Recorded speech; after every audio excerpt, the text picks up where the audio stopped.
Ladies and gentlemen, welcome back to this Manichean series, the Manichean Nomads, or Nomadic Manicheans, depending on how you want to, call it by its alternate name. Because, again, as a reminder, in case you haven't seen the first two episodes of this brand new video series, that we are the Pecheneg culture, which is the Altaic or the Turkic culture that we belong to. And also, we're the only Manicheans around. And we recently acquired this province, in which now this is the religion of the land. Keep that well in mind. While all the other clans are Tengrists. Well, this is still featuring an ongoing feud that started since the second episode, where despite the fact that we had a blood oath, despite the great propaganda that I've made, but when I requested for help dealing with the Western clans of Surukube and Karabe, you refused to help me, and we had to do all the fighting all on our own. But do not worry, we will grow strong, slowly but surely. Especially that we have them on the ropes. And plus, ever since we acquired this new steppe province, this increases the maximum population big time. And keep it well in mind, only 11 of these will be going to the manpower, while the net monthly population growth is 30 a month. So no doubt in a couple of years we'll be in our thousands. Yes, and we will have enough manpower reserves to get up to at least 7,500. 7,500, good lord. 750. 750? Yes, 750 in that manpower where we can expand our horde so we can defend ourselves much, much better. Especially that it's been led by a mighty Elteber Sagay the Ahura Mazda. And I know what you people are thinking. In case this is your first time and you haven't seen the first two episodes, that nickname, the Ahura Mazda, which obviously refers to the high god in Zoroastrianism, but as we are Manicheans, Ormazd is one of the god names. Ormazd is Middle Persian for Ahura Mazda, which means the Lord of Wisdom in the old Avestan language, which was the scripture language, and that kind of language that's used by the Zoroastrian clergy even today. But anyways, we're not Zoroastrians in any way, shape, or form. We only borrow some elements of it, as that description says regarding the religion of light founded by Prophet Mani. But then again, I think the reason why he got the nickname the Ahura Mazda is because it's referring to the religion group as a whole. Like, I'm sure there's a character who calls himself the Muslim, or the Dharman, or the Christian, or the Jewish. I mean, I'm just throwing examples there. The Slavic pagan. But still, he's a member of the Warrior Lodge, the Eagle Warriors. He was grievously scarred in the previous episode. Now he's become horrifically scarred, which this character's seen a share of fights, as his face can attest. As you look at him closely in the barbershop. You could see not only the scars on the face, but also some what you might call tribal tattoos on his face, because he recently made a war sacrifice, which is how we fought so much better, causing morale damage to the enemy, and our increased morale of armies just to last long in a fight. And this effect will only go for 4 more years for now, despite the fact that he is stressed, and he was a gregarious man, but he's become shy recently. Why did he become shy? Because at the end of that previous episode, near the end of the previous episode, he dreamt a war to end all wars. So after having such an intense and horrifying dream of the future where men used cruel and twisted sorcery to tear each other to shreds and die by the thousands, this character's been transformed. So, to that effect, he's become shy recently, as if he just doesn't want to talk about it. But he saw what he saw in those dreams, and it's gonna stick with him for a while. He's not gonna be the same man again. But knowing that him being a Manichean, had he thought about such dreams, about what could happen far in the future, that'd be very, very scary to Manicheans, which just shows how powerful the forces of darkness is that corrupts many a people to come up with such things. But again, he's slightly virtuous, but he's a bit deceitful. And you know, deceit is considered a sin in Manichaeism. So says Crusader Kings 3. Yeah. Anyways, let's get back down to business, in which my only task for now is, hey, give me some money to repay that favor. 40 gold.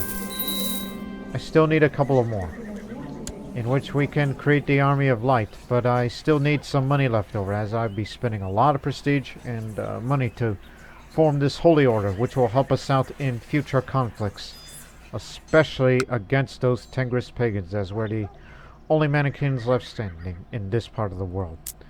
But we're not the last of the Manicheans. Recently, there was an uprising over there in Kashgar, which is now Manichean Kashgar, founded by a Khotanese Sakan character who is a peasant ruler and a theologian too, desert expert and a holy warrior. So this man has a zealous fervor, and he's going west. And soon he'll be dealing with Zoroastrian Fergana, which is led by the Sogdian holy warrior, but a scholar and zealous too, as they want Tashkent, which is held by Muslims, but it's Manichean populated. I wish I would put all hopes, even though we have no contact with them, to hope they would go this way, and maybe one day reach Samarkand, which is one of the holy sites for Manichaeanism. Oh, what I would do to become the Khan and expand eastward, defeat the Urgos Turks, and then move on down to Samarkand and likely settle there. We should consider the land of Sogdia as the promised land, and maybe create the kingdom or the Khanate of Transoxiana. Consider that as a possible promised land for us Manicheans, while they will do their struggle over there, whereas for us we are alone. And soon we will create the Army of Light, which will help them out and force upon their expansion. And perhaps these Uyghurs over there will use it too for their series of conflicts. Manichaeism will rise again, and we're going to be ones to do it. We must do it. Besides that, another priority is how to get a larger increase of population. Expanding the territories is one thing, but we need a big jump of population growth, and in turn goes into manpower.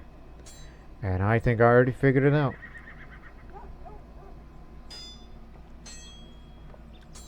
And of course we know that the ones that we're feuding with, I mean, their population is only 4, getting close to 5,000, but it's declining right now because some of that's going into manpower.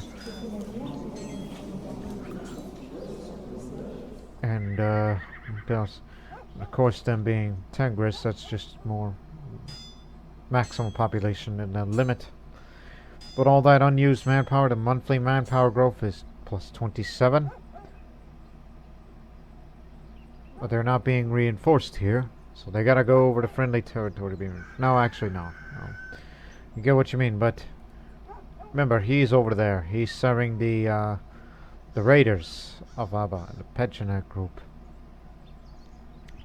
But we do have a truce with them as we defeated them in a war just not too long ago.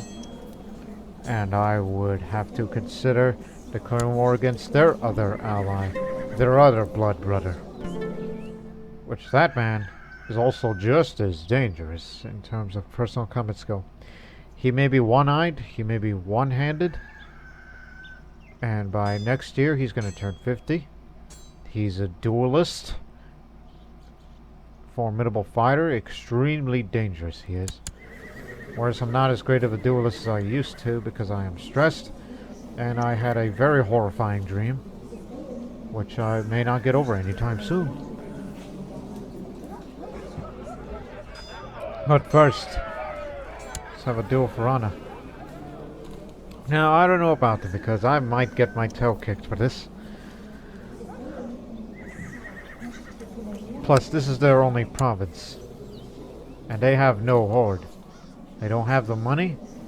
They can have the prestige. And their manpower growth is going to be very, very slow. So I think it would be opportunity to strike now. Let's humiliate them. This is what the humiliation war is about. Humiliate the enemy and steal their people to strengthen my own clan. Because we have a very good population growth and we need to steal some of that. If we win, which we will, not only we gain some of that prestige back as we will form the Army of Light and then steal 25% of their population, which isn't much, but it's a good growth. And should they join the war, that breaks the truce, and that means I can declare a humiliate war with them. Because they got a much larger population, and I'd like some of that to go into our clan. So, yes, population transfers must be done. So, let's do it.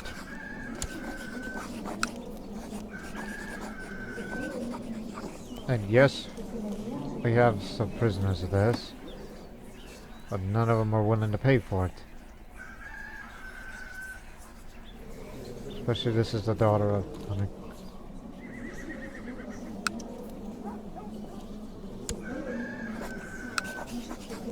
74 gold. And you lack funds. Very well. Let's do it.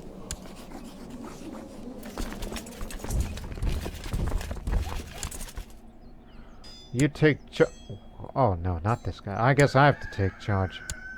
But bearing in mind, I'm stressed, and I dreamt the war to end all wars. And after this conflict, I'm gonna go seek some rest. While you can raid Samara. Because that place hasn't been looted recently.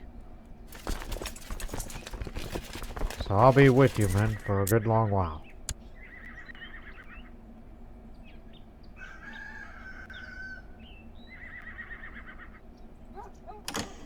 And I'll duel for honor later. Whoa, hold it right there. I think they're scared of us. Peace be with you. We surrender to these terms. So they're just surrendering. They're putting their hands up. Because they don't have anything to fight back with. You want to settle the feud? You want to quit? Huh?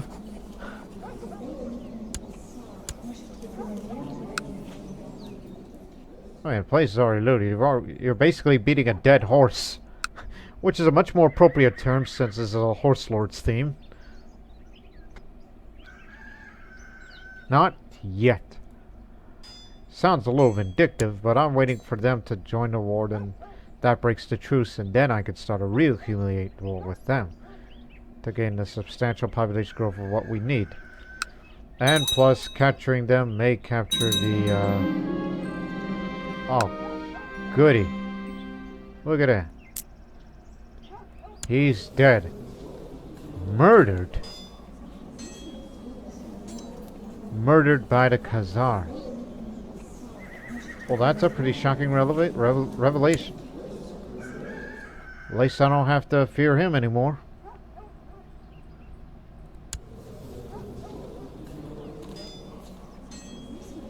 Pregnant.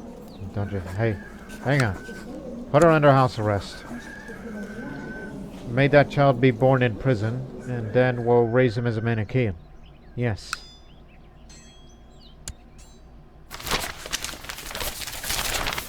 So, now that he has a lot of land, which again, clan land demand. The Khan holds too much land compared to the other clans.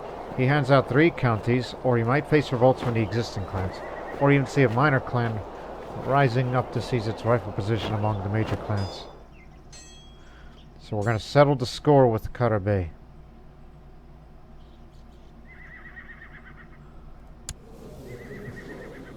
And which again, we're only trying to have an honorable mention to improve clan sentiment with them.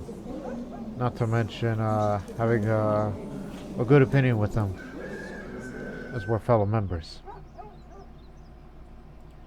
So he better give me some land to help strengthen our clan.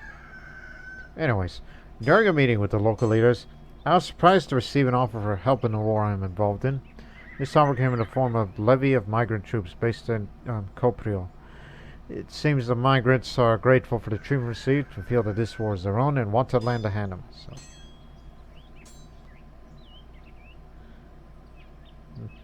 Yeah, why not? Let's fight side by side. Over here. These are all infantry levy troops from migrants. So their clan's extinct, and I hope the Khan will give me some land. And if he comes up with a new clan, then maybe they'll be more friendly with us. The Collapse of Silla. This is from the Darhuang Immersion Pack that I accidentally left on for this series, but based on its location with the Eurasian steppes and our intentions to go east, I think it kind of fits a little bit. Especially the addition of nodos. Anyways, read this. Ever since the early days of Tang China, much of the Korean peninsula has been ruled by a mighty kingdom of Silla. However, years of internal unrest and competition between the various factions at court and the military have reached a boiling point, and Silla is falling apart from rebellion and civil war. While the Silla court remains in the royal capital of Gyeongju, it struggles to retain what control it has. In particular, 2 kingdoms called Baekje and Goguryeo have amassed great power on the peninsula and claim to be the heirs to the ancient kingdoms on the peninsula sharing the same names. Once more, Korea is the setting of a 3-way battle of supremacy between the 3 kingdoms. Who will emerge victorious? Now the chances of having Korean courtiers spawning in eastern realms is decreased. And let me tell you people, I actually used to know a little bit of knowledge of late antiquity history of the Korean peninsula. Back when I used to play this older strategy game called Empire of Two, they had a Korean campaign for it, which started from its mythical founder, or historical, or semi-historical. Forgot the guy's name. I mean, I could be bashing my own head for this, for not remembering his name, but he was the father of the nations, so to speak, the father of the Korean people, as a culture as a whole. A new clan has arisen in Kangar under Elteber Batan of Jabatin. Okay. So he's from Ural. And he's decided to create another clan, the Konkali, which they live up there. That's all the number of clans you can have. Don't go over the limit. So that means one of us is going to have their land.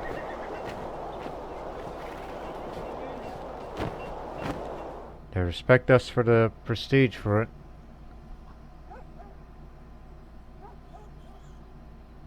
But again, we're still in a feud with the Karabey, as we have a 100% war score now. We didn't capture any new prisoners. Actually, no. We forgot this little event. Mayake has fallen before me. And my troops have collected everyone found within. Now it's must decide the fates of the unfortunate. Akko Karabe. The heir. This is the daughter of the heir to the clan. Take her when we found prisoner. If you want her back, pay up. If not, we're going to switch her childhood focus, and hopefully she'll become Manichean. Give it to the Didaskalos. Not to mention put her under house arrest, as we'll educate her along.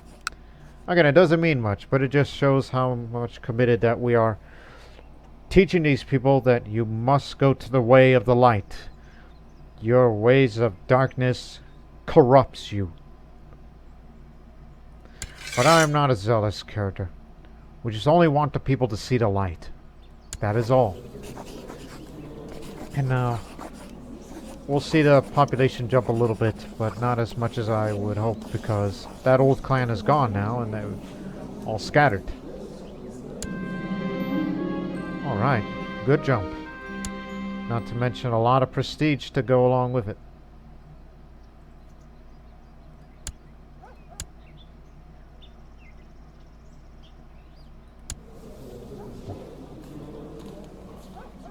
I was about to say, why are the Kankali hostile to us? Raid. You dare.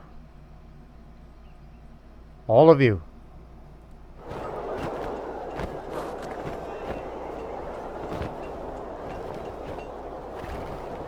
Alright. Which one of you is the nicer ones? That's the real question. Since we're not all at all familiar. Like, who wants to be my blood brother? Who wants to form blood oath for you to prevent from raiding?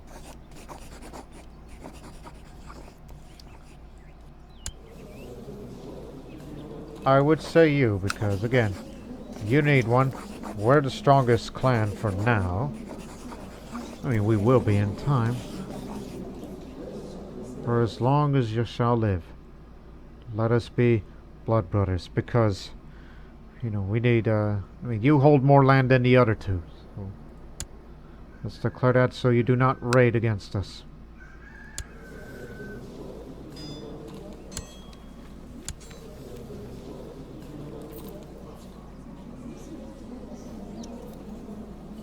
Now, why would I be raiding for loot? No, because you used to raid lands, but I think that's why everybody's hostile at the moment. Let's not get carried away here. It's only going to go away for a couple of days. Once we get to Kopio. Sure.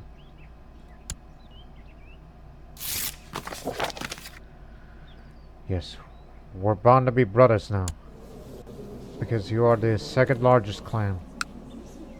And I'll be large one day. Despite not being his opponent in war, but we're not at war. It's a misunderstanding of a raid. But I'll just say, I honor the bravery of your troops. Make him feel complimentary. He'll get on our side, and hopefully he'll give us another piece of land for us. He was flattered by the honors I bestowed upon his troops, and was happy to recuperate. Small prestige gain. See? Just a misunderstanding. No. You're not. Now.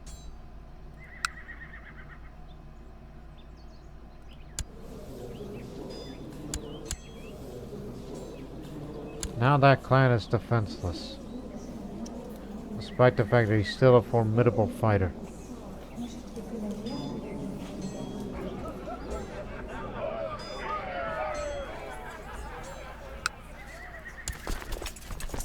Wait until we reach friendly territory, then we'll go raid Samara.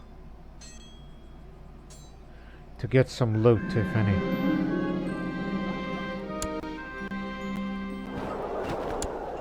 Who did you give that land to?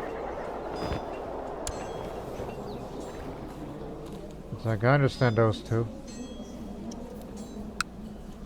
Because when the clan went extinct, there was force, so... He's keeping this and that. I have this. In fact, this is what this screen is for. This is mine, and this is the Kankali. And this is all the Kagan, so he has a little more land for himself. And there's these two others, which I find their existence rather precarious.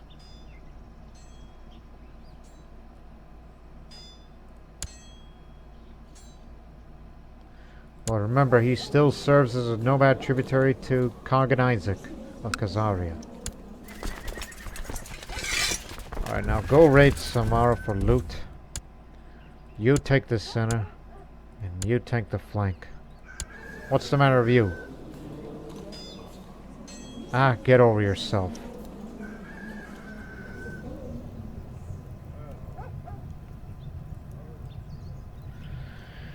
But until then, it's time for me to rest, get rid of this stress. Because I get pretty stressed often. Often than not.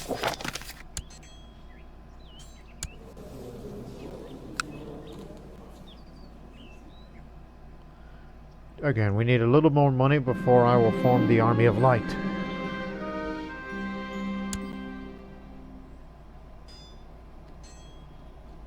Raiders. Oh no, I know what they're up to.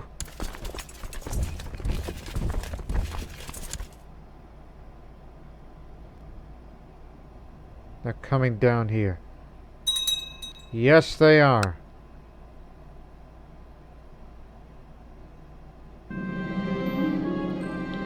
Elteber Batan of Jabatim and his people have hunted on our lands, stolen our sheep, and kidnapped our women.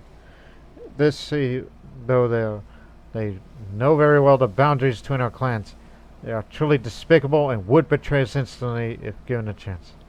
Beware the Jabatim, they will vowed honor. How dare they!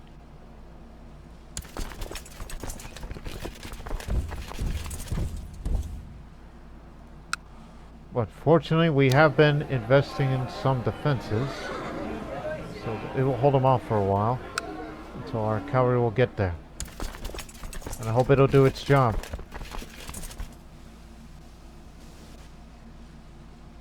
Despite the fact we're going to take some penalty for it.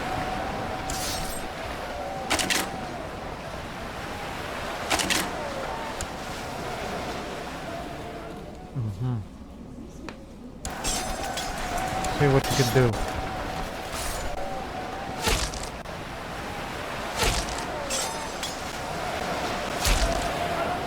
Barely got him.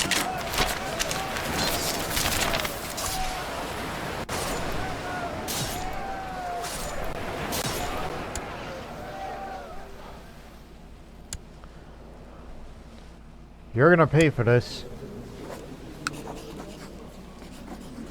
This one, they got a sizable population that we can fight and just get it from.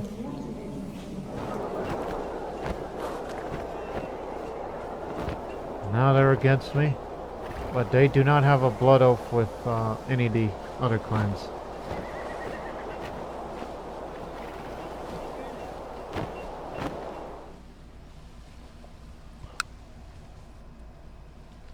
Multiple deaths in administration over there. Well, over there is a rebellious province, along with blizzards.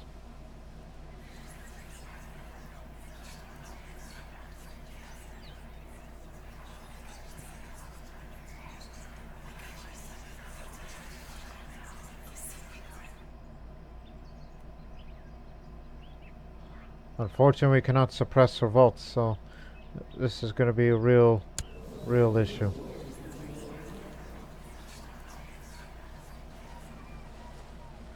Right, once we recover, then we'll go humiliate them.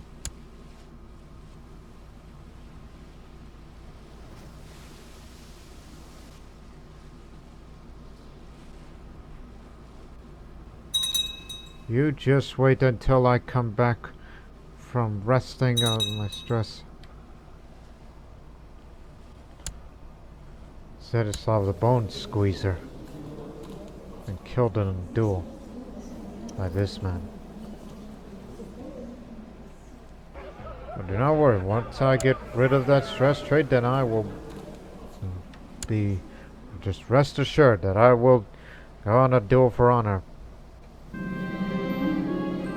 Sky, my favorite warhorse, has taken his last gallop across steppe and begun the eternal sleep.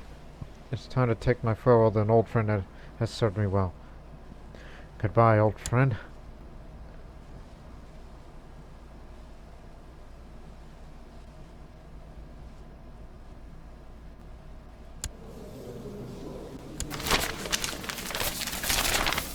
A way shrine in Sagay has recently gained fame for the blessings it's supposedly granted to those who pray at it. Pilgrims and travelers are making their way there in droves, seeking the boons it provides. Perhaps I should visit there one day. Interesting.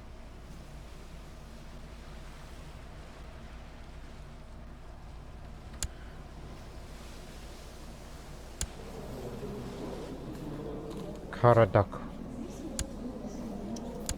Guess I had a recent uprising and they won out here.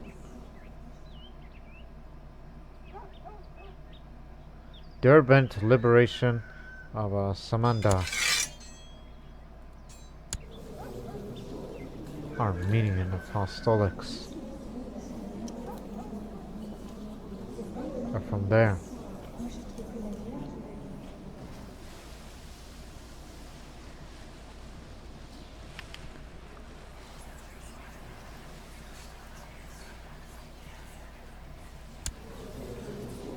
As stated before, try not to turn our Manichean.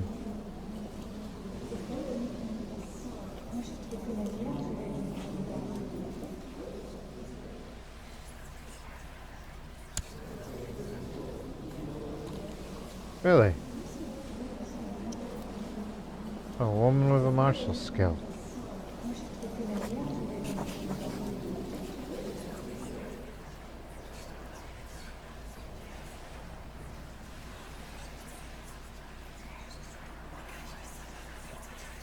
Fortunately, we have not converted any of them to Manichean, but Akko here would be the first one.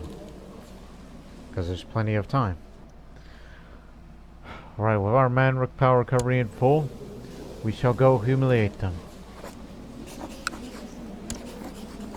We're gonna take it to them. Don't call for it, this is something we can handle ourselves.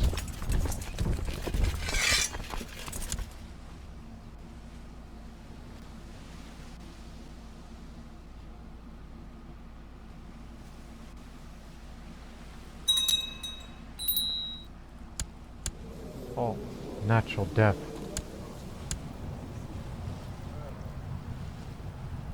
Okay, you're getting more and more mad. Because I am resting. Okay, that's the main reason. That's understandable.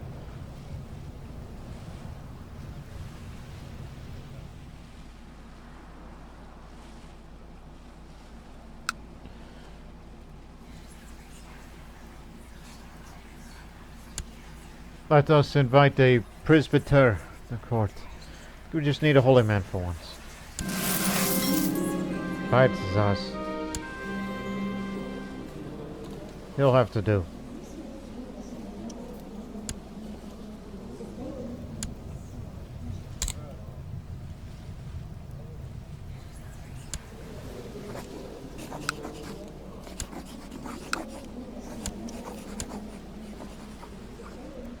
Had to spend a little money for it. But I'm sure there's money in getting his whole family, and he better start paying up if he wants some of them back. And he's got artifacts too. Well, son of a beeswax, they have that. I would love to have that. I mean, I know this other clan had... Wait a minute.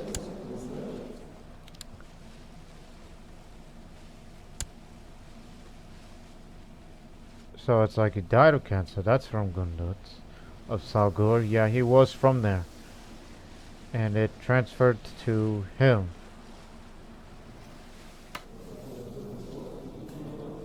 And this clan was formed on June 30th. And he got this He stole it. He stole it.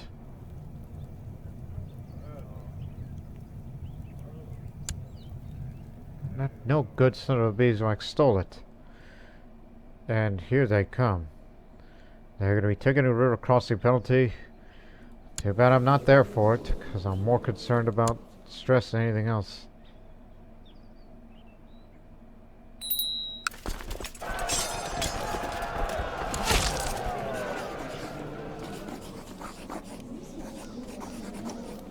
Make it official.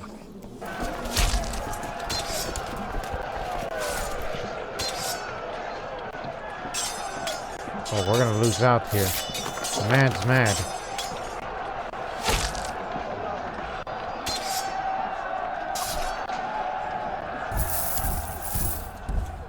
Yeah, we took more casualties. Idiots! Why can't you do anything right?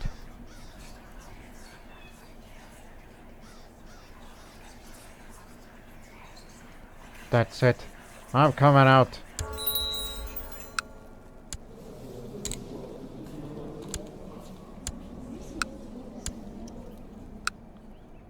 You done made me mad. At least he's not a member of the Eagle Warriors yet.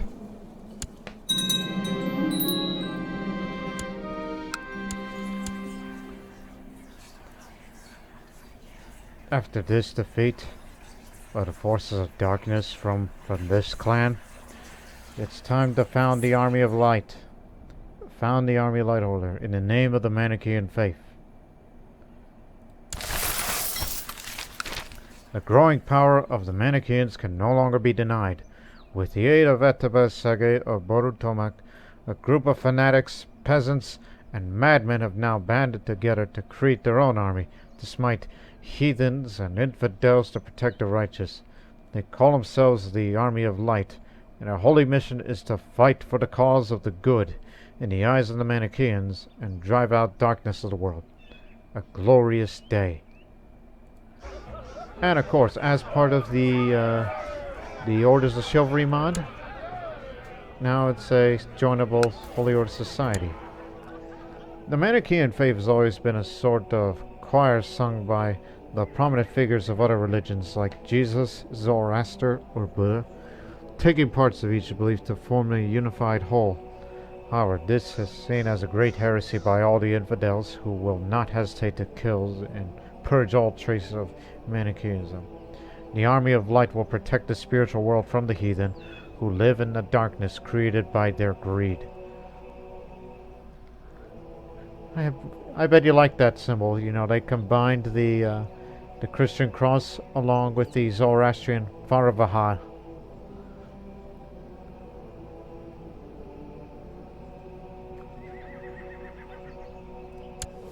And this is our Grand Master.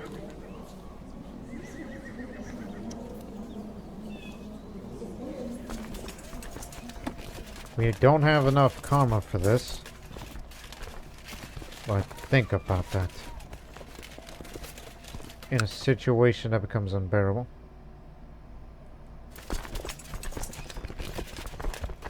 So no doubt they're gonna attack our home now.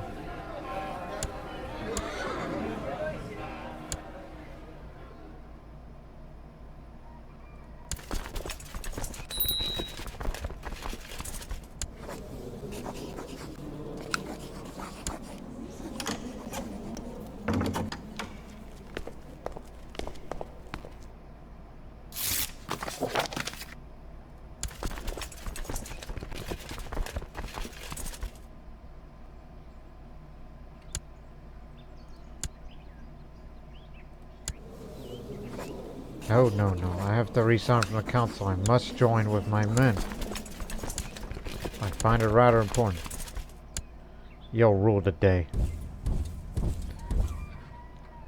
Let's go the long way round. Because I need to come up from there again.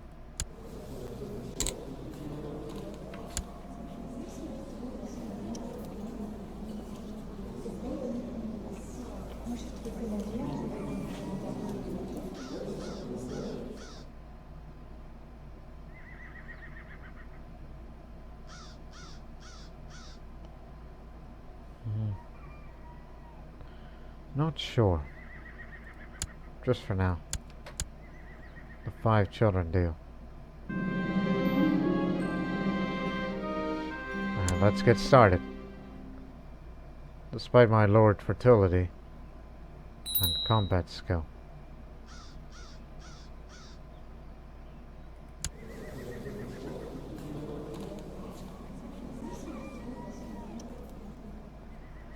Just avoid the ongoing situation out there, which is a very large conflict.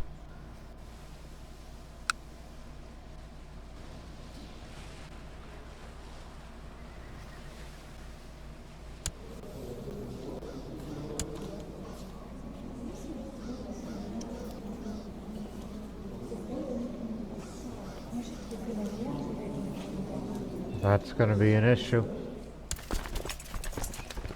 Oh, we'll be ready to strike again. Let's give it another shot. Stick with me.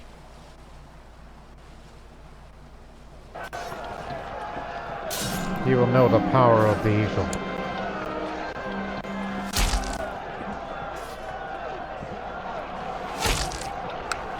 Things are going well when I suddenly hear an embarrassed tough from nearby. Spinning my dagger ready, I see the enemy commander go awkwardly to attempt to climb a dried up tree trunk. I think he's trying to escape the battle, my lord. The soldier next to me muses.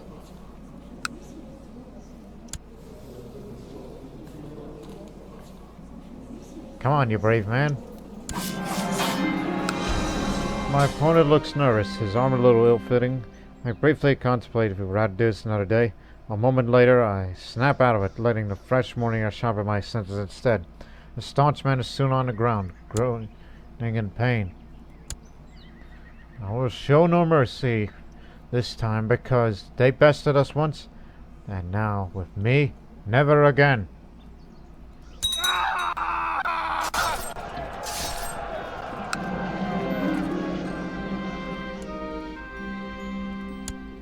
Captured one of their commanders.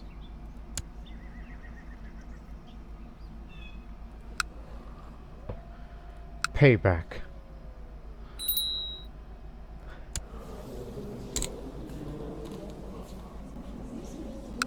Of course.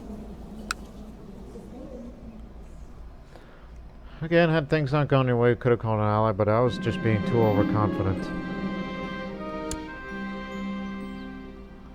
And after, when this war is done, please rest. Gundutz, my spouse, approached me, claiming she nurtured a dream for a long time. And that dream was to start a great voyage to the unknown lands to discover new cultures, customs, and religions. To my surprise, she wants to travel to the faraway lands of Prince Carloman of West Francia. Everybody knows who that is, huh? Yeah, in this period of time. Yeah. So you say we want to travel? Unfortunately, Shy is going to go against you, but I'll just say, you are free to go, my darling. Yeah, go ahead. I'm not going to stop you. I got better things to do.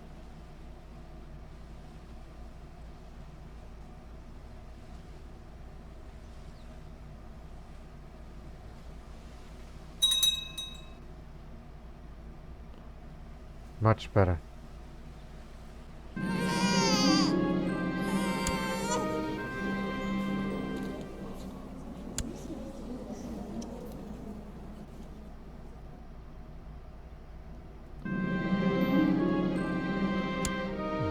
The axe fallen before me, and my troops collected everyone found within. Now I must decide to face the unfortunate. A whole lot of you. Take everyone we found prisoner.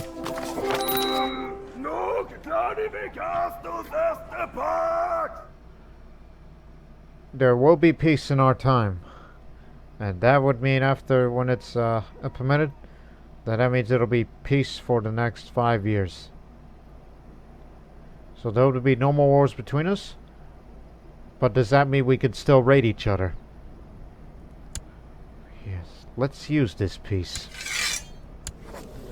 Now remember, we're stealing another 25% of the population. While it's sizable, but we can grow more. Big jump.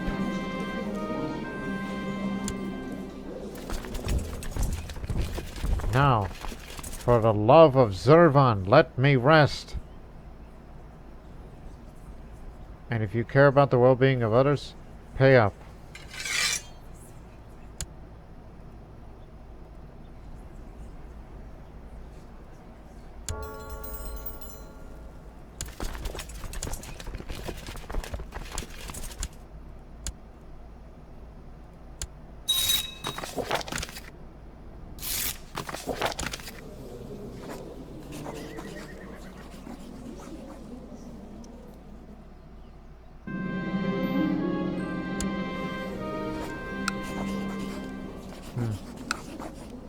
Just ideas.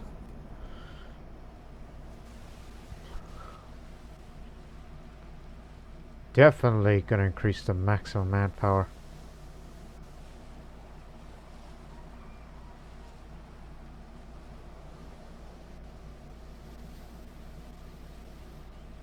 Now go raid somebody else.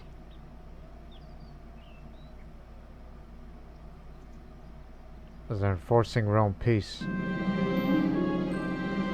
After a long time without news, some members of my spouse's retinue that were companions in the voyage returned to the court, bringing shocking tidings that Gunduz is living a torrid love affair with Prince Kalaman of West Francia.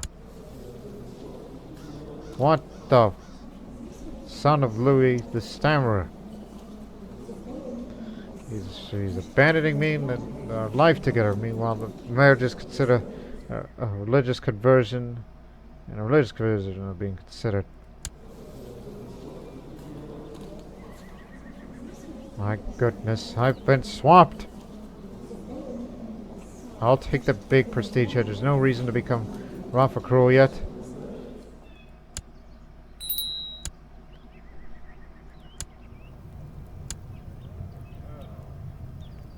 I don't want to appoint these people. I don't trust them.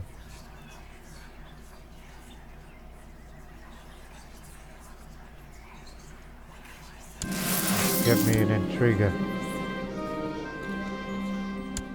You'll do.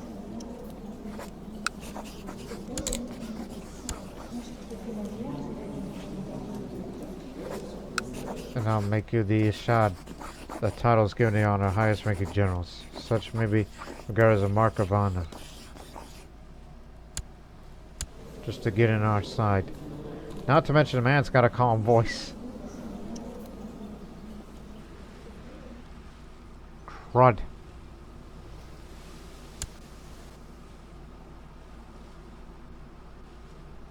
The administration of my realm has improved significantly since Pechenegs became my regents. If he only had his skills.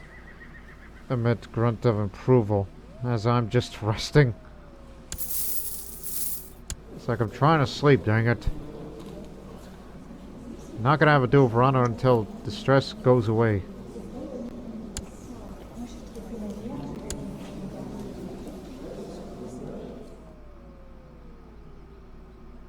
This one? Non-aggression. Wow, I'm actually attracted to her. She's attractive, she's perceptive, and groomed. She's actually the most beautiful woman in the steppe. She's a Kipchak to boot. But oddly enough, she got a pet rat, which she befriended a rat while she was in a dungeon, so... that could mean, she was in a dungeon and she was publicly humiliated. Oh, I feel bad for her. Tura Kipchak. That's how you say her last name. It's Kipchak, like that culture there, because that's going to belong to. So the Kipchaks had a larger realm, but now they're being reduced. I mean, she's beautiful, actually. So, I want to marry her. And she's said to going to have a diplomacy education. In fact, she's going to be turning 16 very soon.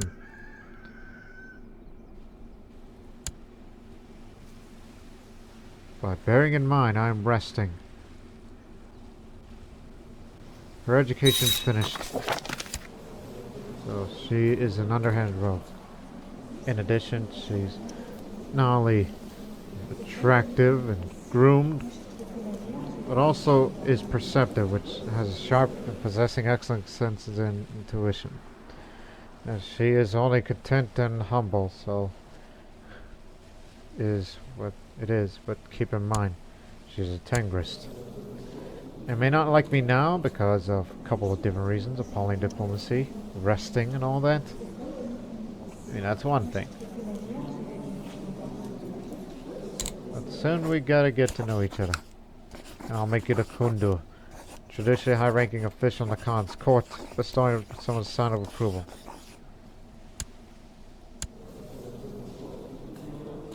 Just stick with me. We'll be good partners, one would hope. Yeah.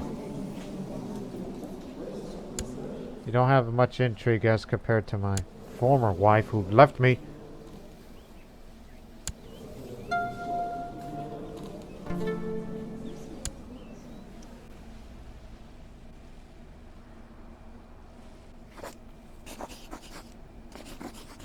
If only you were Manichean, but soon you gotta have sympathy for Mazda religions. So it's formed a blood oath with, yeah. Alright, fair enough. Now we only got 2 clans feuding against me, while I formed a blood oath with the Kankali and the Kangas, and a blood oath with Vila.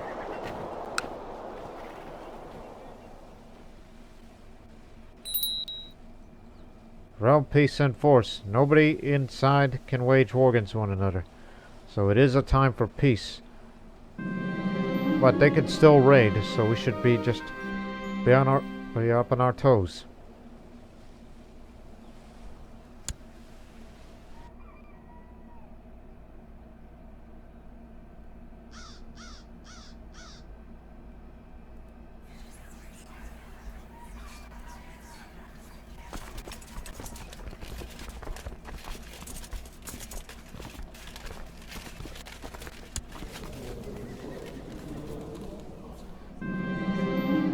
After the Battle of Ural, it's been my duty to inform the families of fallen soldiers of their fate.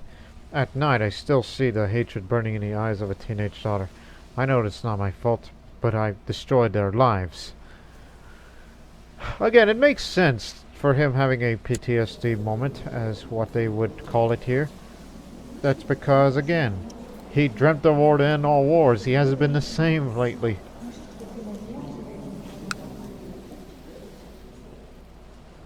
But as a member of the Eagle Wars, I'll just say, I'll go out hunting with my brethren. I think. Fresh air. Yes.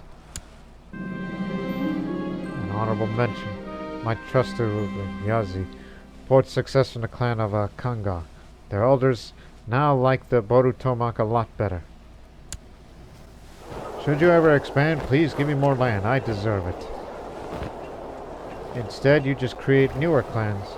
Just to keep it small. My rest and retreat did wonders to my mind, and now I feel relaxed and at peace with the world and within myself. Time to return to my duties. Alright.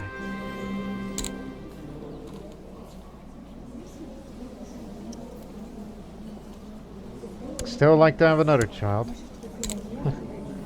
Now go back to the war focus. There, you got your combat skills up. And it's been a long time coming.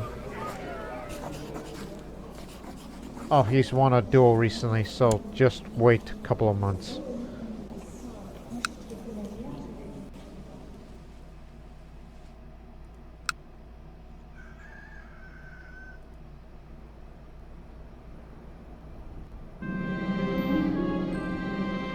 Everybody likes listening to old school Borutomak. My child has a very melodious voice. It's in my family's blood. She's got a silver tongue, said to have a pleasing voice, and can sing wonderfully. And somehow, when she talks, everyone simply listens.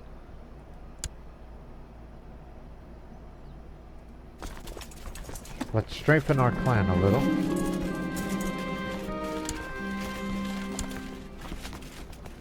But again, you either spend prestige or money to increase your horde size.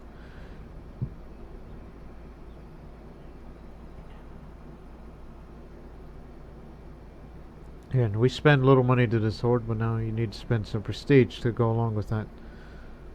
As we do have the manpower for it. So let's have a skirmish cavalry. Just a little more horse archers.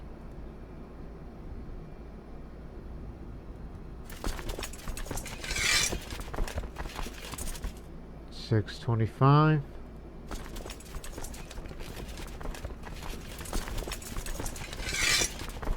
$750.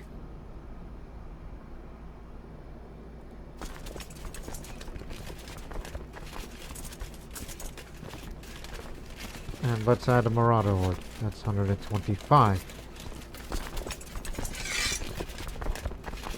Maybe a little much, but we are allowed to have it. Just love to have an horde of 1,000 strong.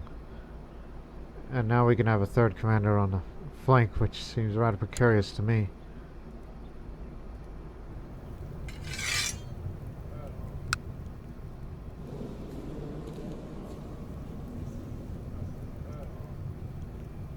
Why isn't my asked about it?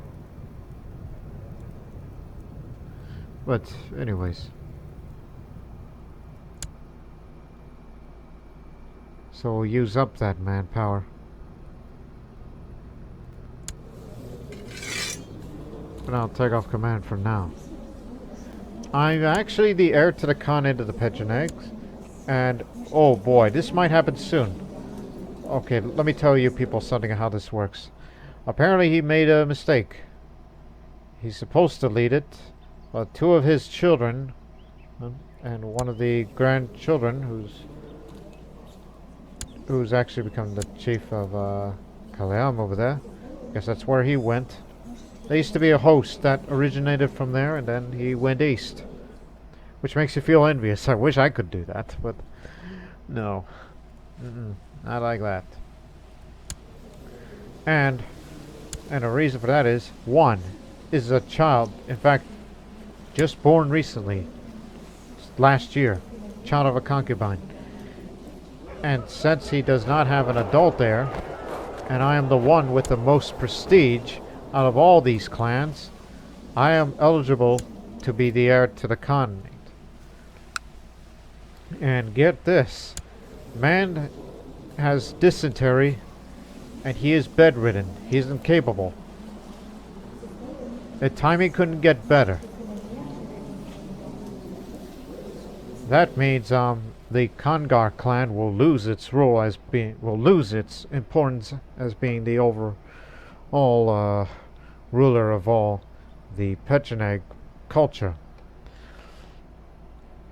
And for the first time in the history of the Pecheneg culture, this Khanate will be led by a Manichean.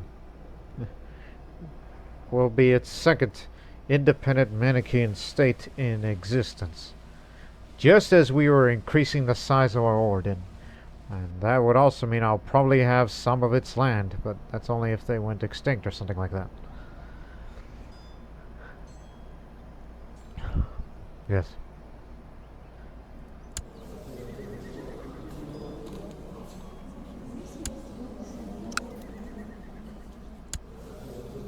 So, I suggest you better make preparations, because you're about to be the Khan instead of the Elteber, as you've been all the time. Guess you and your pet rat... again, a beautiful, groomed woman with a rat, who is just only content and humble. In other words, she's just a nice person. She won't oppose.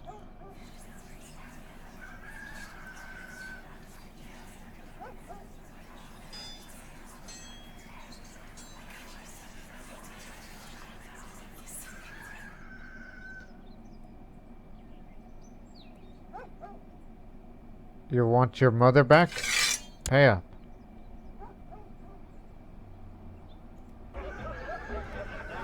Ready for a duel? 96, 19. The chief has chosen to accept my childish personal comment. The duel will take place in the next few days. Duel for honor. Oh boy. The onlookers are cheering for the chief as he's swinging his wooden sword with increased enthusiasm. When it's over, the man looks at me with pity. Ah, by Zervan, that hurt, man. You hit me in the black eye. You hit me in the eye and gave me a black eye, I should just say. You got lucky.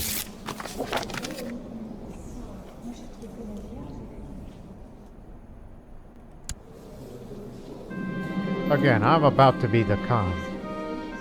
And if he somehow recovers from dysentery, which takes a miracle, it would be a miracle if he were to survive.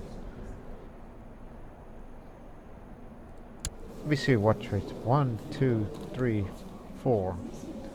There is room for a trait. I used to have the proud trait, which gives me some monthly prestige, which is rather important. So, I will not withstand this mockery.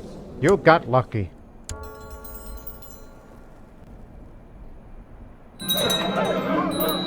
It's official. Khan Sagay, the Ahura Mazda, has inherited the Khanate of the Pechenegs from Khan Yavdi the Cruel. 'Cause he died of dysentery. Died attending the chamber business, as it says. And since his grandson... Actually, no. That's from his sibling. That's actually his nephew. Who, in turn, now rules the Khan. Yes. So now he rules the Kangar clan. The tumultuous death presents an excellent opportunity for us to declare our independence. Of course, Sagay Borutomak might strike at us of vengeance for defying his rule. I don't know why we're talking to ourselves third person. But why would we become independent? As if we're given us and all that. But I'll say no, we shall stay loyal.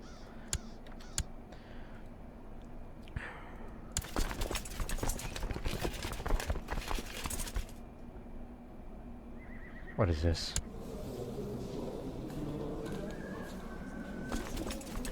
Oh, vassal troops. Vassal troops from God knows what. So he only owns these two lands. Huh. I would love to absorb the clan one day, but of course they'll say no. We've been here once. You want to settle the feud? Because I am the Khan now. We're in charge. And for those who are my blood brothers that wish to stick with me, I suggest you better convert to Manichaeism yourselves. You need to see the light, otherwise there's gonna bound to be problems one day. And no one will like it. As our horde is strengthening to increase our size for the first time. But we still live in a swamp here.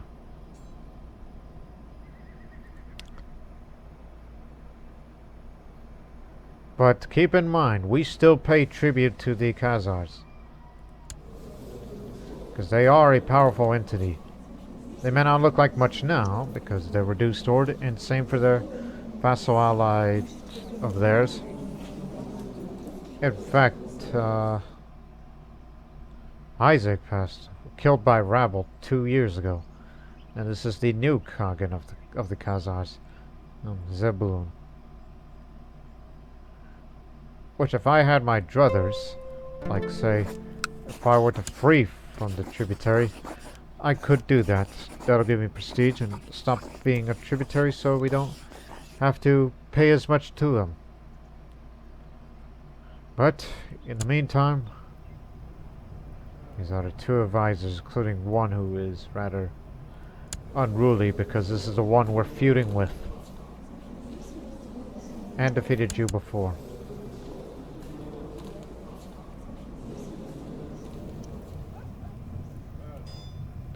Also, the realm peace is over.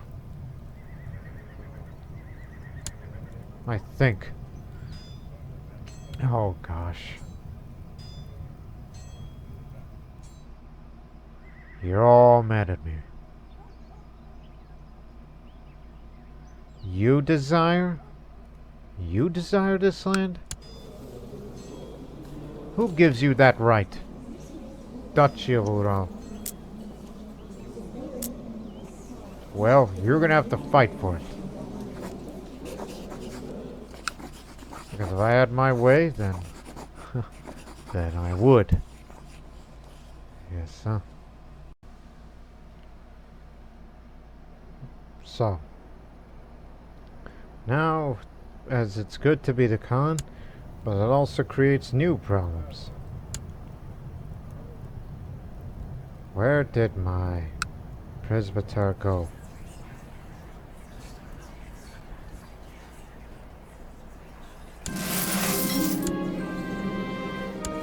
Oh, and also you'll be the court physician in addition to be the Didaskalos.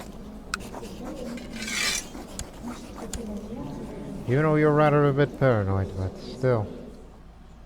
Every little bit helps. Not to mention, I'm deceitful and you're honest, and I'm proud and you're humble.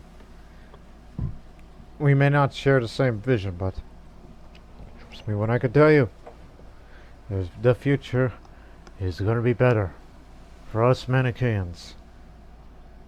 We will not disappear, and whatever these Tengrist clans think of me, especially those that we're still in the feud with, they need to be rid of and to be put down.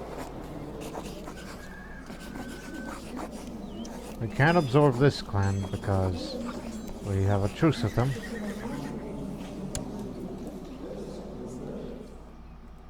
But there is room for righteous imprisonment.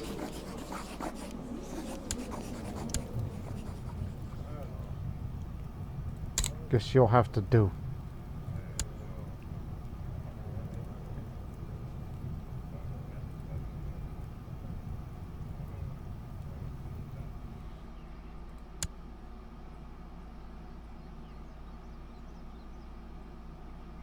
Lack of willpower, you say?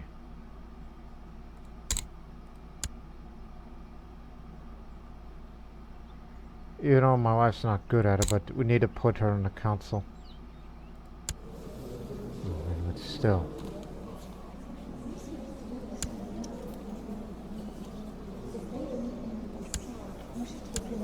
Again, that blasted harpy. And she even took up that name.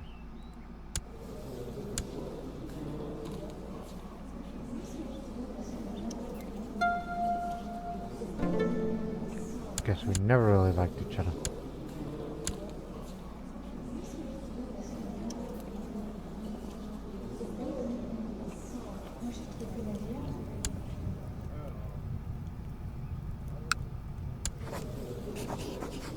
Again, he tired of them says no. Because they do not want you to weaken the dynasty. I don't give a care. They started a feud of us, they must be rid of.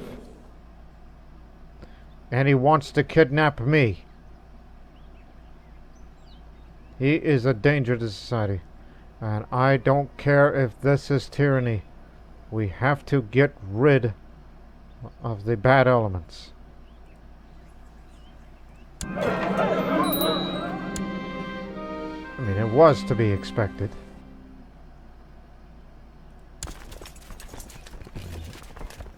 Of course, some of you aren't going to be willing to help me. But that's okay. You do your way.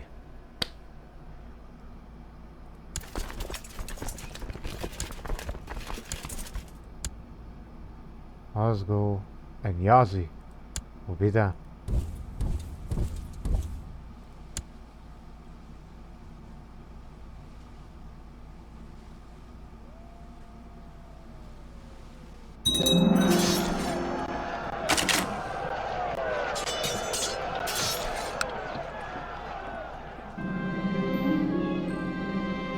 Nice siege. No, don't. Again, our order will grow larger as time passes. It's just we gotta absorb some of the clans. That's what we gotta do. We just gotta get rid of the bad ones. And absorb their clans. And we will replace them with Manicheans.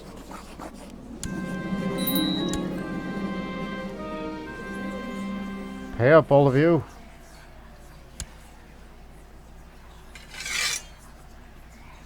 Just pay up before we let you go. Again with this tyranny. They say no.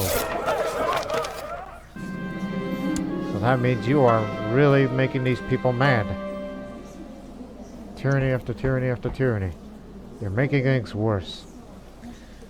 I fell asleep and dreamed pleasant dreams. Dreams that were happy and lifted my spirits, made me feel better about life. But then I woke up the next morning.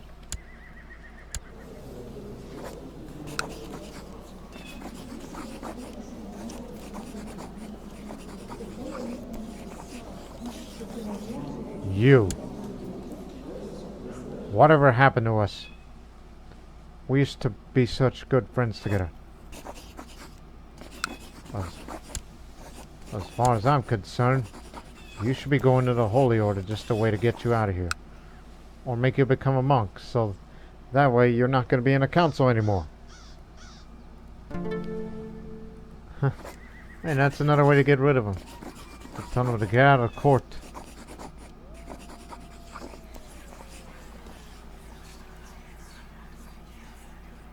We don't need to settle the tribe. We're going to remain nomadic for the time being.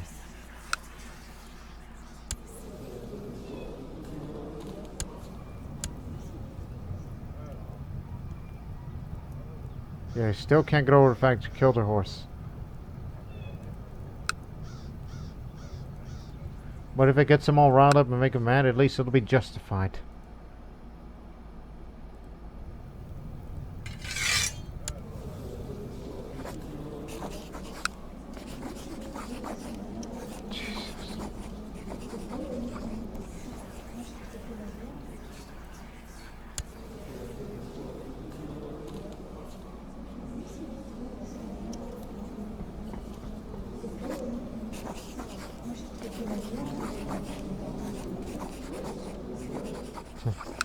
Good.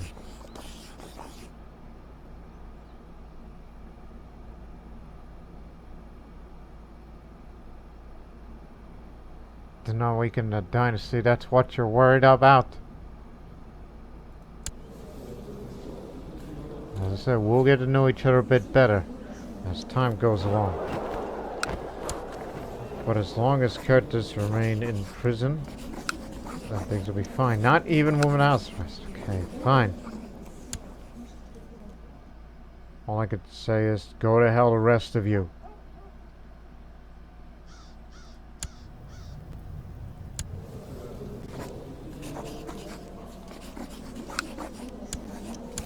You'll lose karma either way.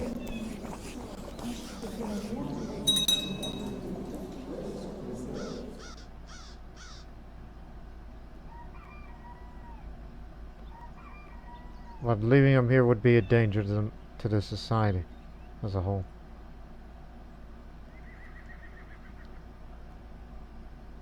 They reside in Baghdad, is the Army of Light. That's kind of far from here. Yeah. Disappeared, vanished without a trace despite having indomitable pain. Good. Never wanted to hear from her again.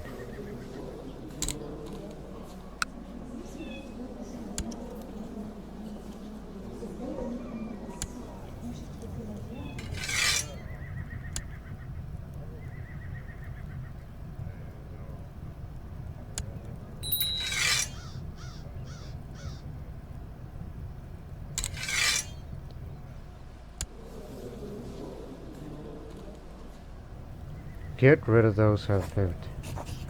You know what? Just do it.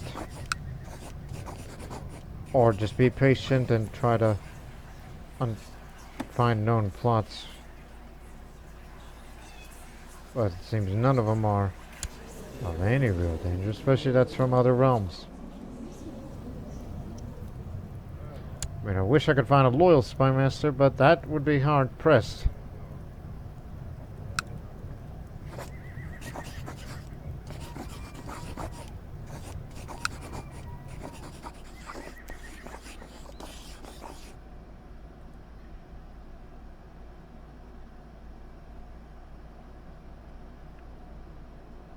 It's only temporary for the lack of willpower, so be patient, don't do anything.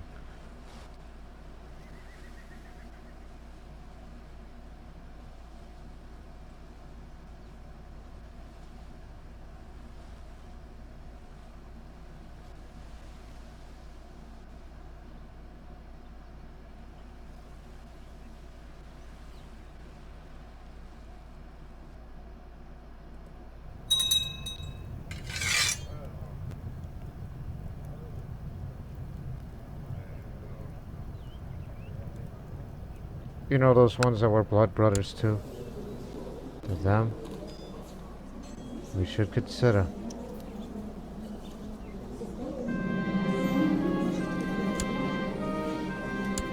That's good.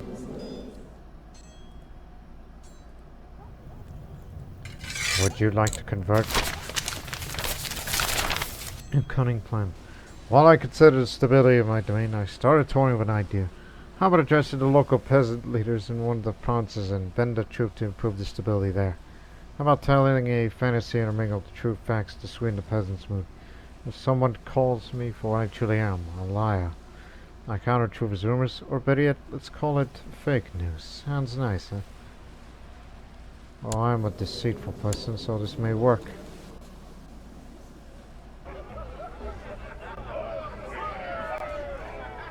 Thank goodness I'm proud again. That helps with the renown gain.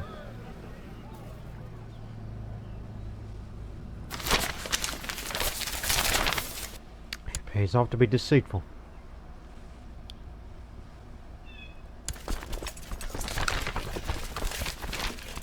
Matters of life and death. With age comes wisdom, they say, or at least may change the questions we ask. But of myself, I've had trouble sleeping lately more often than not. While the rest of my court is sound asleep, I find myself staring at the ceiling. I'm getting older, each day to leaving this closer to this leaving plane of existence. It is folly to fear such things, of course, yet I cannot keep these feelings at bay. Didn't you used to dream of grander things? What about carving your own path? What happened to your ambitions? I sat up straight in the bed. This is ridiculous. You are the ruler. You have people ready to serve you at any whim. Perhaps your councils of ideas, if nothing else, might ease your troubles sleeping. I don't want to do that. Actually, when I think about it, I lived a good life. Don't want to do that. I know exactly what that is. It never ends well for me. 1, 2, 3, 4, 5. I used to be ambitious, now I'm content, which is the opposite. A lack of patience. Observing yet another game of arm wrestling, and Ava storming up a sullen expression on his face, it occurs to me how my fellow member of the Eagle Warriors lacks patience. It's useful in battle as well. I mumble, scratching my chin, contemplating offering him some guidance.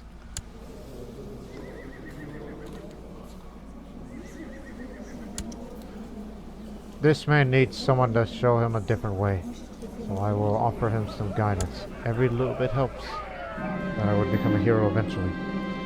How about great that he needs my help in order to make him see things differently? We are going to be observing some arm wrestling games.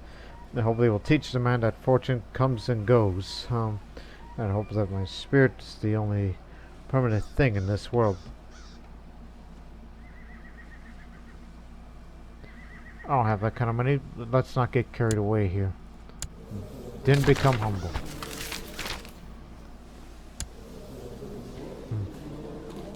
So, it's come to our attention that your daughter Oscar remains outside of our fold. May we humbly urge you to talk to her about becoming a member of the Eagle Warriors like her father? You got it.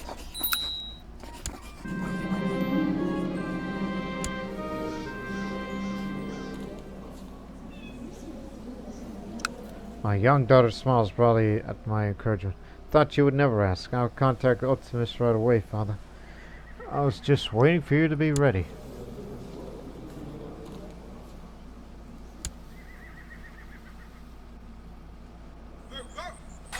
Meanwhile, my fellow member of the Eagle Warriors and I have retired from watching the games. Any traces of his initial reluctance are gone, and I am proud to be able to compliment on how well he handled the experience. Thank you for this opportunity, Sagay. This is more heartfelt than expected. He had this patience in him all along, So he's become patient and we become friends. At least I get to complete this ambition where I would have 5 children.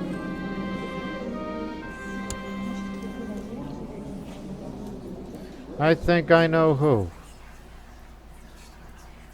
Oh no, not yet. Anyways, my young daughter has joined me for dinner tonight and not stopped talking about her initiation. It was exhilarating, Father. Now I'm one of the Eagle Warriors. You knew you had it in you.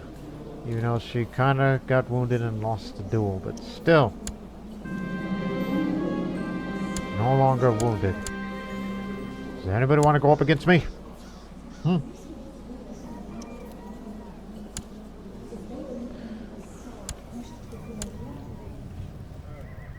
Whatever happened to the other good talented people that I had? It's like that everybody's against me, and I am also considering getting rid of this chamberlain of mine by sending him away, even if it costs me some of the karma. But they don't like that.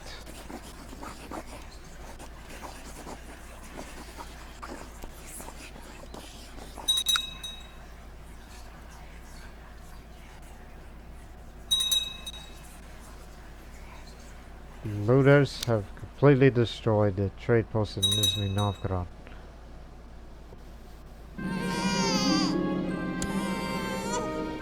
Finally got a second son. But don't name him after me. Batan. 5 children. There you go.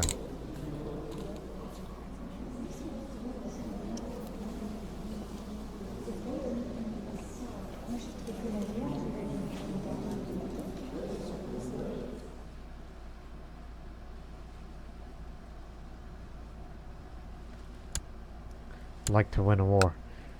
In the meantime, should spend that prestige. Let's keep it up.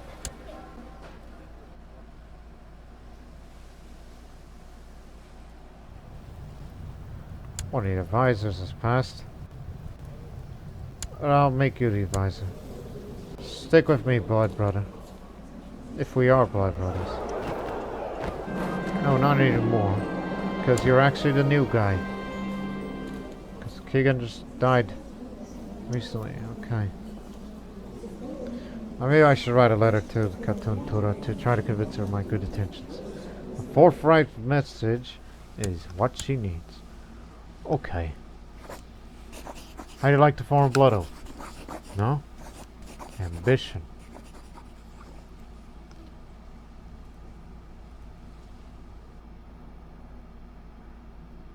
Yeah, while we were trying to convert to your lands to Manichaeism, and hopefully you'll see things my way.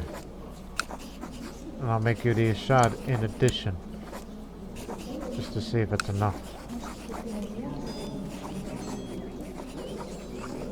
I say.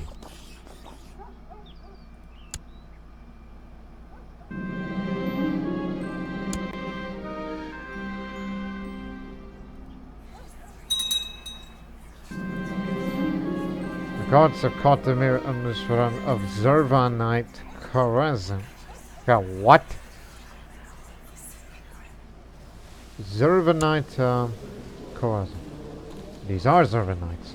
Now, Zervanism is a branch of Zoroastrianism that believes in the existence of Zervan, a sexless god of infinite time and space, for whom there is no distinction between good and evil. Zervan is the parent of the two opposites representing the good god, Ahura Mazda, and the evil Angra Mainyu.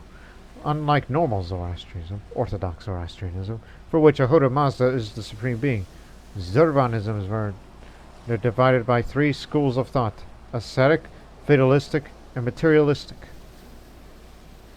So what does that make him then?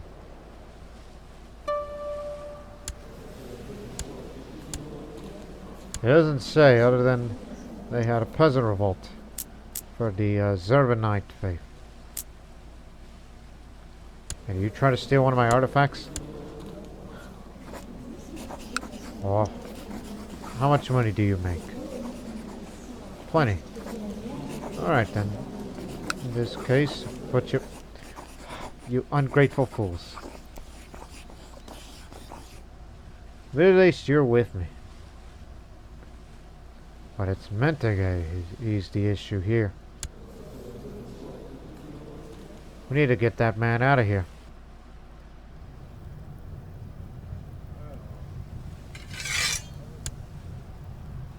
Unless if any of you have better stewardship skill.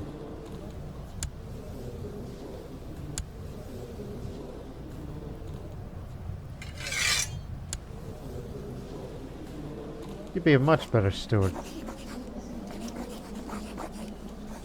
Give me a moment. You'll be my chamberlain instead of a visor. And as for you, I want you out of here. Go join the army of the light. And he did. Now he's out of my hair. But now I just don't have an advisor. And I don't want to put this man in. We were doing so well together. Such a shame.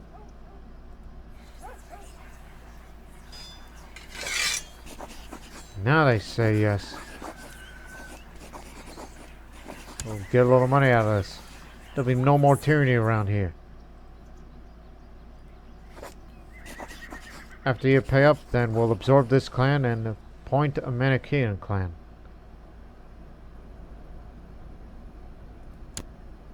Perhaps.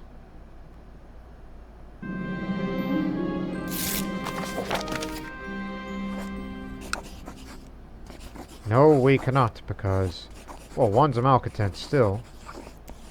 We do have a zealot on Didascalos, obviously, as we know that the man does not follow Manichean faith. Why is my wife against it? Do not you to weaken powerful vassals, and you feel the same way. We need more zealots. Anyways, the leader of the migrants approached me one day in order to offer his help by sharing some knowledge they have of our sages. They expect an improvement in relations between our peoples and want nothing more of it. How much? Well, I accept the offer. Just a little bit. Every little bit helps. The relenting fighter. My daughter confronted me about my decision to have her join the wars. Claims that the training is too hard. She does not feel like she's fit to be a warrior. Well, I understand because you don't have the education for it, but I did it because he told me to.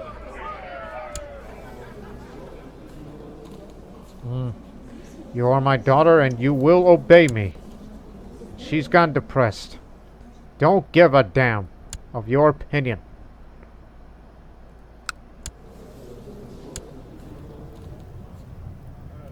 Oh, sorry, excuse me. Extra contributions. Well, he likes me well enough, in which we hope to form a blood oath, but that requires getting that man to like me more. But I'm willing to send him a little gift. Now, how about it?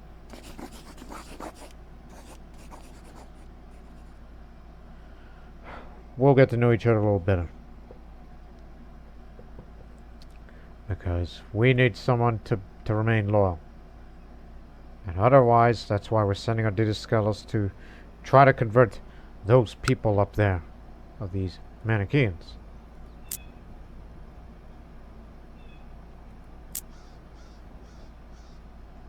So we could see things anyway.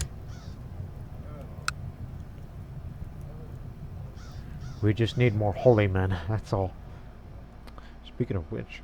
No.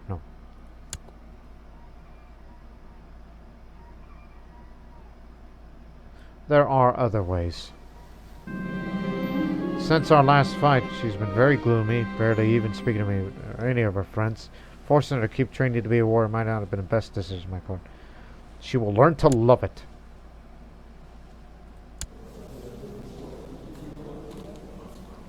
Again, your mother was a...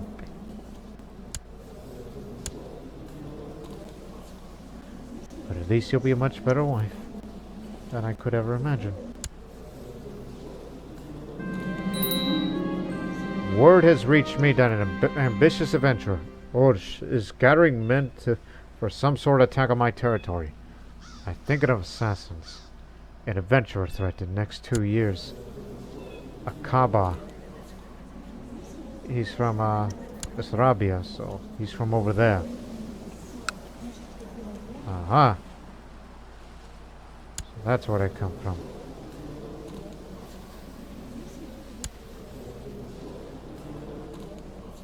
But he's gonna be very tough, so... And not to mention one of the heroes, so we ought to be careful. Unless you want to assassinate or put a bounty on him, which is a coward's way out. Not to mention bankrupt me. Inviting him to the court seems silly enough. Just say, hey, come on in. And then we'll be, you know, together and all that. Huh. And, not only inviting him, but also serve as one of my commanders. But the only issue with that is he's a Tengrist, but we're fellow members.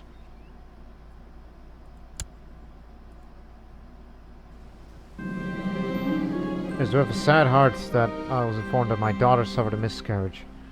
Well, hopefully she is well, despite the fact that I told her to keep training.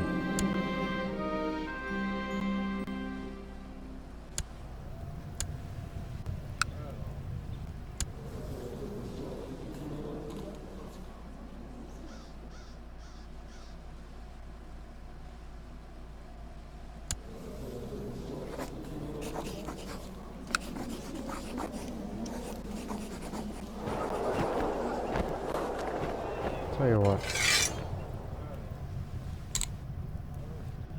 Let's just improve clan sentiment between us.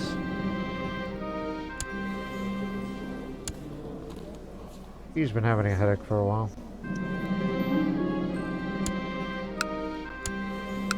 Oh, he just moved his capital.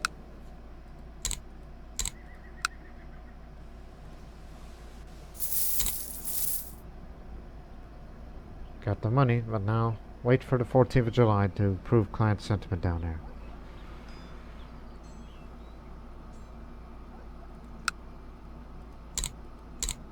There you go.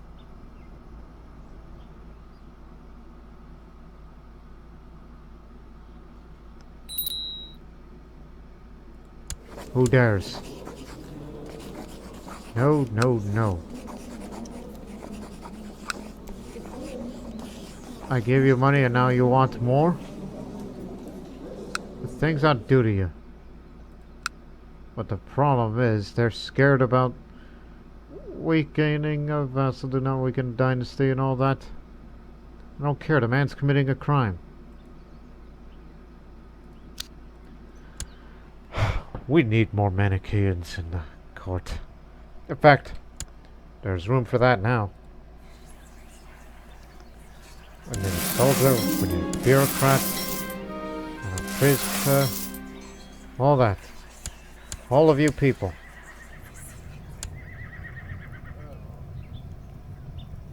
All the new ones that just been appointed here.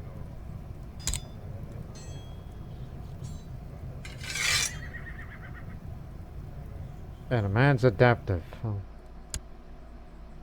And the advisor.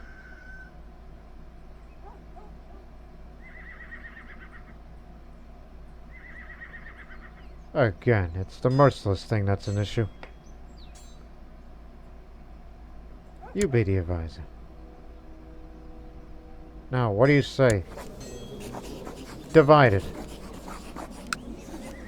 Even I would tell them no, but with them divided, that means we can finally absorb this clan. So it's useful if I have too many clans. This will absorb this penny melee. Minus 75. Other clan vassals not opposed to the traitors, to the absorption of a traitorous clan. This is to teach them a lesson.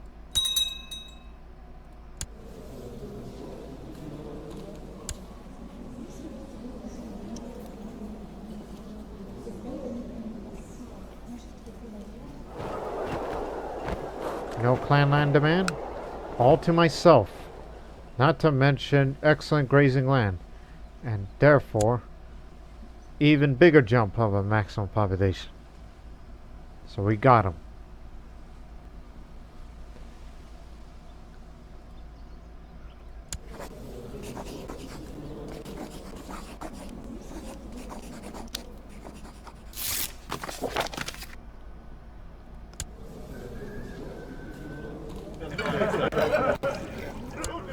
Join Manichaeism. If you to convert, then consider as an act of friendship.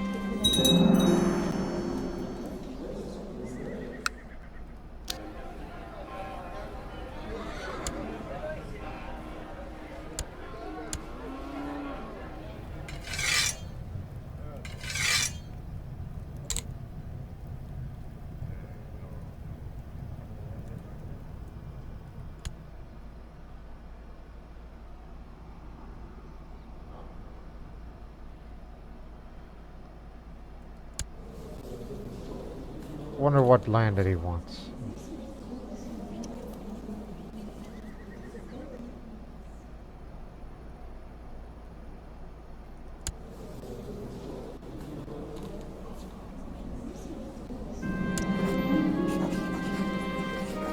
By the way,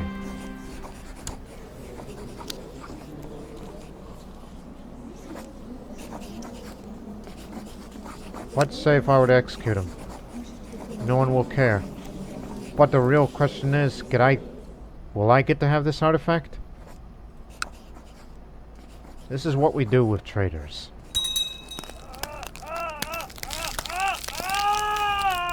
Oh, good God. What did I do to him? Had his back broken on the order. We broke his back as a form of execution. We do things differently around here. I'm not a cruel man, but I got this. The paw of the great wolf that gave birth to 10 half-wolf Turks that later established the Ashina clan. So this will give me more fertility, more nomad tax, and a little more population growth. It's active because I am of that culture group.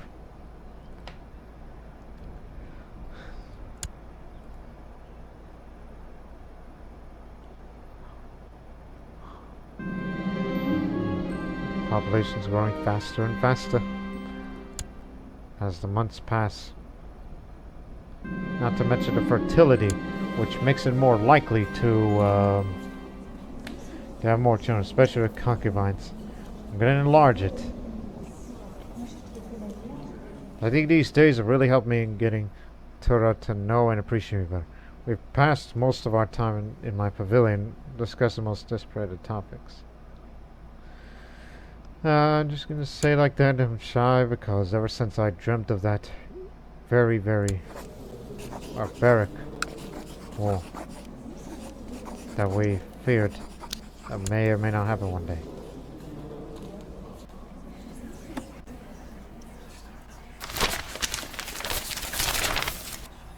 Volatile province here.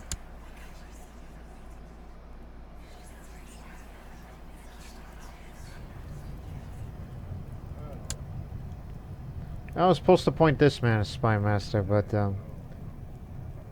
you were fired from the council. I never fired you. You quit.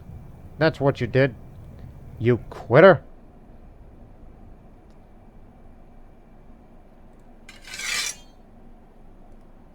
Wish I could change council position for you. Like, say, wish you were one of the advisors, but even then, that idea isn't going to work.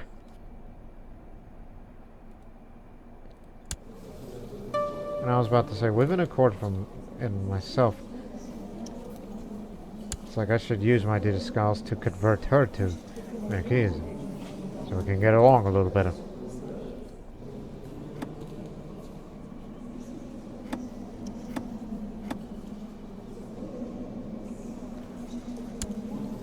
But remember, he's next in line to become the Kagan, but he's infirm right now, and he's not going to be around for long. We're still in a feud with them.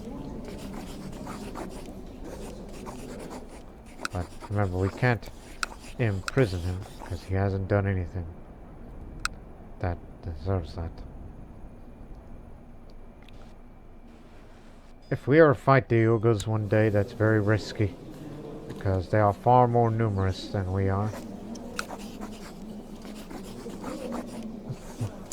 It's just the whole subordination of that whole area. I mean, yeah, it would get us closer to that holy site there we wish to reach there one day.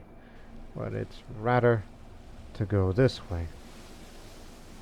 But we have to deal with internal issues first, and we can't really rely on the Khazars to help us out every time. Even though they are growing back again.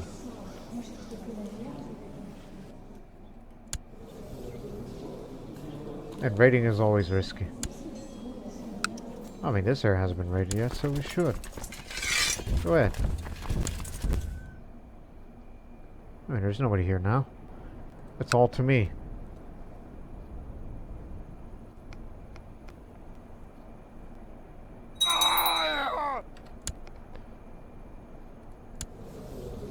He died in an accident.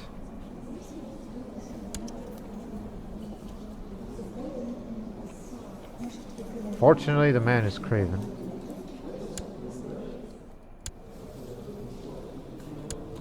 And he was an advisor of ours. Well, we'll appoint another Manichean to be an advisor. Quite you got, I intend to get rid of all the Tengrist clans and replace them with Manicheans. Because 3 provinces, that's enough land for myself. It's just we need to get rid of the rest.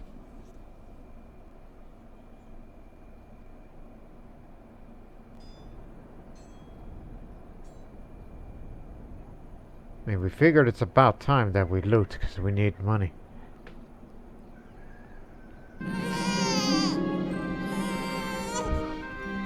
My 3rd son, son of a concubine. Timmy. But remember, be ready. Because an adventurer is coming. And he's not far from here.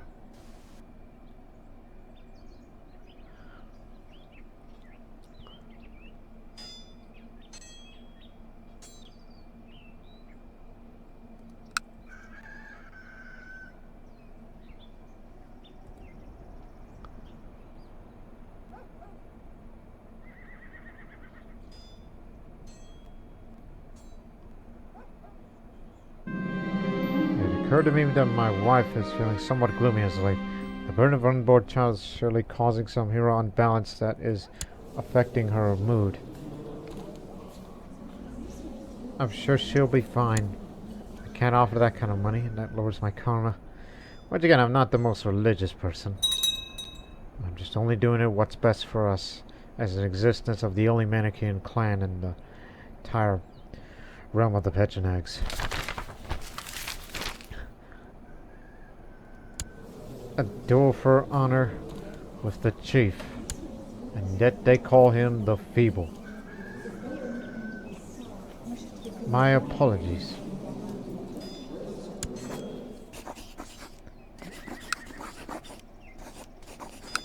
Listen, despite the fact that you're willing to embezzle me, I'd like to be blood brothers.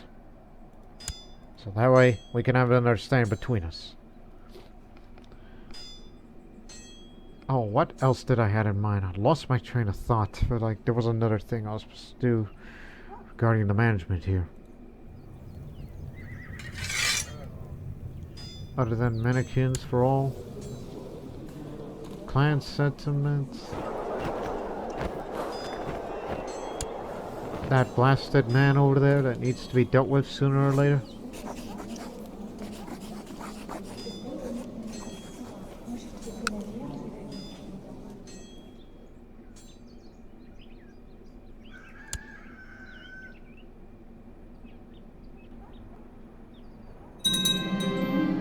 Reputation as a formidable raider has spread even to faraway lands. People everywhere speak of the name Sagay in hushed tones, and fearful that in doing so they might invoke like a vengeful god and bring ruin down upon themselves. Let them fear me. I'm a raider now. That ups the personal combat skill even more. That'll help enhance my reputation. Ah, yes, the Duel for Honor. Now I remember. Blood brothers now. Stick together. Now, could you please stop abusing me? You will rule the day.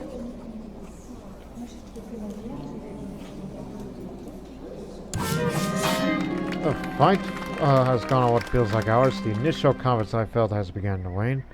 My movements are getting sloppy, and just as he's about to give way under me, I smack my wooden club flat across his leg. Gotcha. Almost a hero now. Wish I wasn't content and rather be ambitious.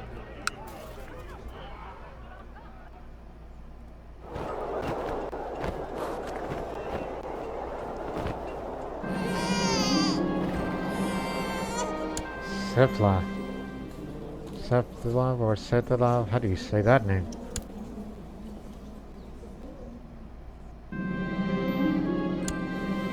Please take care of him. I fear he won't because he dislikes me. Because of all that tyranny. Alright. Come on, back down. Come on, am I even paying that quack?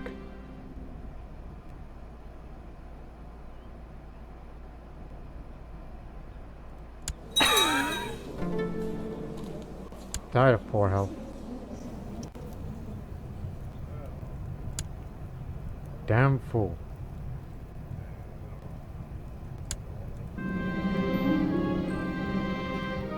Now these two have become bitter rivals. Pechenegs, Manichean Holy Warrior. You are definitely coming into our ranks.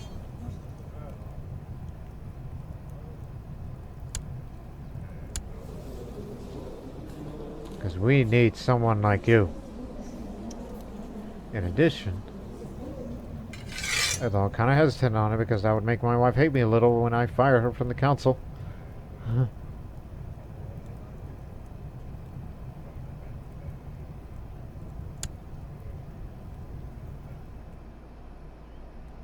But he'll be a loyalist, which is good.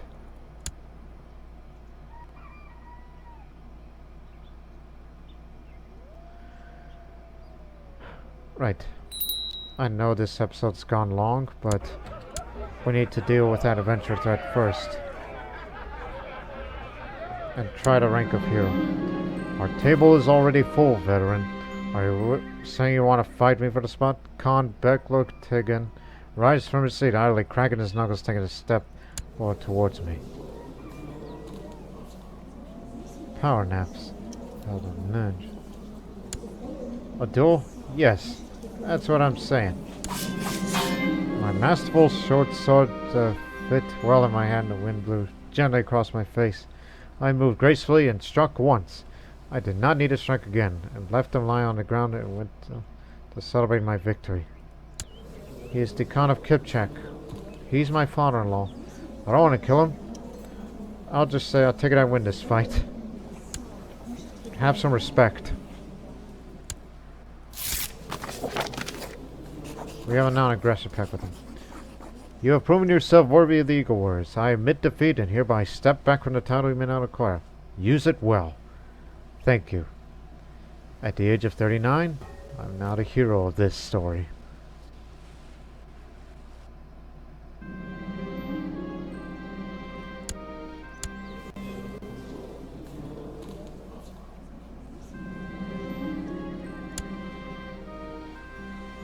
I recently found myself becoming friendly with the Khan. He chuckles hardly, however, when I attempt to compliment him on his fighting technique. We both know I did not do very well the last time we sparred, he says. Oh, don't be too hard on yourself, my good man. Well, he's coming. He wants a Voronezh. Oh my god! 6,000 strong. We can't handle that.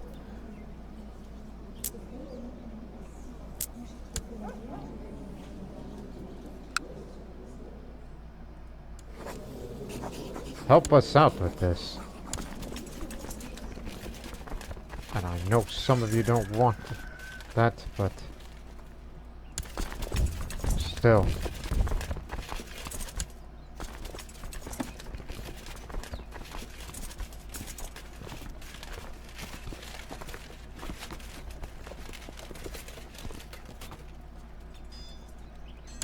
So we'll just be heading over there and you join us as well.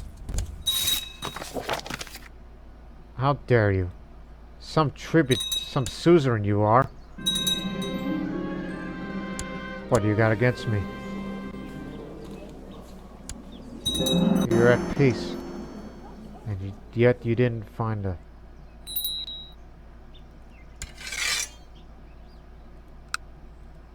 I said, help us!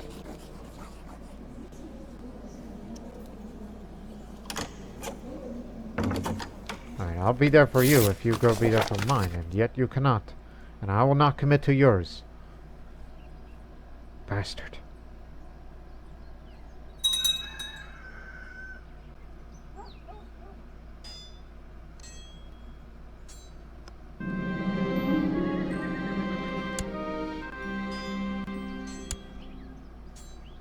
These are all cavalry force. You know they will destroy us.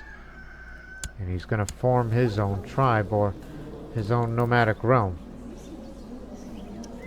Unless you were to kill the man in combat, but that's impossible. So you may want to back away.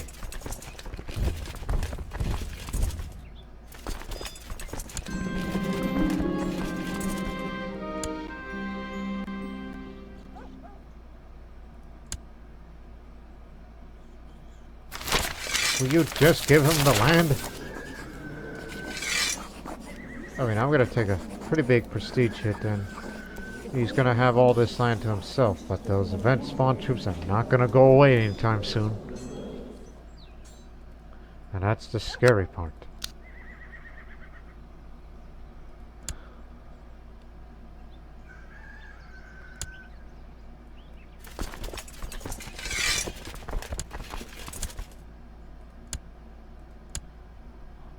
Mighty as we are, but we are badly outnumbered. And no one else is willing to help us. Ungrateful bastards. What in the God's name are you doing? Get out of here.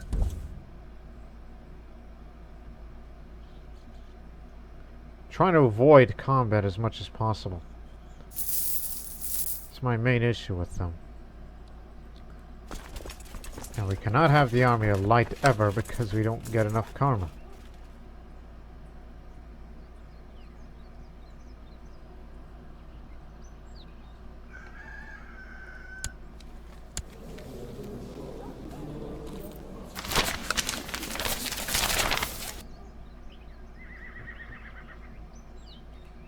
Like that matters. There's no levy size here. First CK2 Zakagos.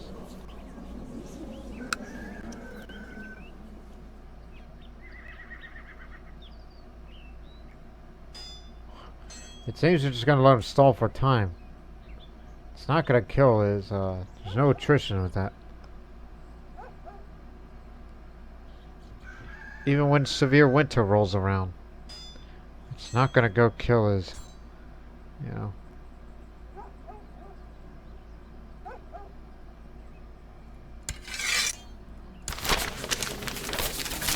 You know he's got low intrigue.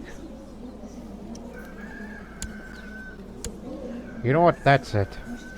We need to murder this man. But I cannot commit a murder because... no held title. Not a rival. And this is not an option. And putting a bounty on him, although I do have the money for it, but that's not enough. That's a coward's way out.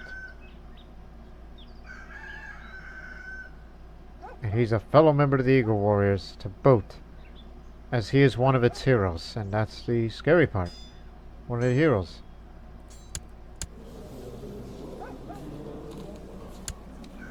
What in God's name are you doing? What if I stall for time and just go over the duel? But I kind of want to end the episode right here because I don't want to go too long. And it seems he's stalling for time, and if he doesn't control that objective fully, the war score isn't going to go up anytime soon. We're just going to let him go back and forth until we figure it out of, well, what are we going to do about this? Should we sacrifice a little bit of land so that way another clan will be out of our hair for good? While I will manage my own side here, and even thought of considering, you know, going west. Is not a non-aggression pact. Yeah, we've had that pact for a while, but it's not going to matter soon. But it's certainly weakened them, because we thought about considering going east. And the road to Sogdia still lays open. My goodness, they're getting stronger. Same for Kashgar. If he's pious enough, he'll have the service of the Army of Light with him. So we hope you people have enjoyed this episode, and we'll figure out what to do in the next one. But until then, so long for now.